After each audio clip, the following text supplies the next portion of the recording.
পশ্চিমবঙ্গ সরকারের যুব কল্যাণ ও ক্রীড়া দপ্তরের উদ্যোগে বেহালায় যথাযোগ্য মর্যাদায় পালিত হলো বিশ্ব সাইকেল দিবস। এই উপলক্ষে আয়োজিত সাইকেল র্যালিতে উপস্থিত ছিলেন মন্ত্রী তথা বেহালা পশ্চিমের বিধায়ক ইন্দ্রনীল খাঁ, বেহালা পশ্চিম বিধানসভার বিধায়ক শঙ্কর শিকদার, কর্পোরেশন কমিশনার স্মিতা পান্ডে সহ কর্পোরেশনের অন্যান্য আধিকারিকরা।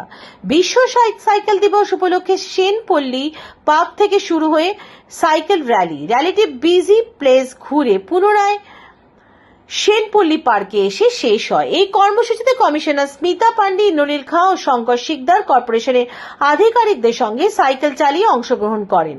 পরিবেশ বান্ধব যাতায়াত ব্যবস্থা, স্বাস্থ্য সচেতনতা বৃদ্ধি এবং সাধারণ মানুষের মধ্যে সাইকেল ব্যবহারের গুরুত্ব তুলে দিতে এই কর্মসূচির আয়োজন করা হয়।